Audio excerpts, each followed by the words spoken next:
অনেকে আমাকে জিজ্ঞাসা করেছেন আল-আমিন মিশনে ইংলিশ মিডিয়ামে ফর্ম ফিল-আপ কবে থেকে শুরু হবে? তো গত বছর আল-আমিন মিশনে ইংলিশ মিডিয়ামে ফর্ম ফিল-আপ শুরু হয়েছিল ১৫ই নভেম্বর তারিখে এবং পরীক্ষা হয়েছিল ৭ই জানুয়ারি। ১৫ই নভেম্বর তারিখে পরীক্ষার যে আ ফর্ম ফিল-আপের যে ডেট শুরু হয়েছিল ১৫ই নভেম্বর এবং এক্সামটি হয়েছিল ৭ই জানুয়ারি তারিখে।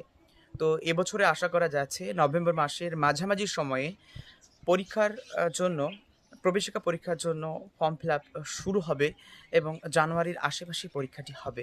আবারও বলে রাখি, গত বছর নভেম্বর মাসের ১৫ তারিখে ফর্ম ফিল-আপ শুরু হয়েছিল। তো এবারও নভেম্বর মাসের আশেপাশেই ফর্ম ফিল-আপ শুরু হবে।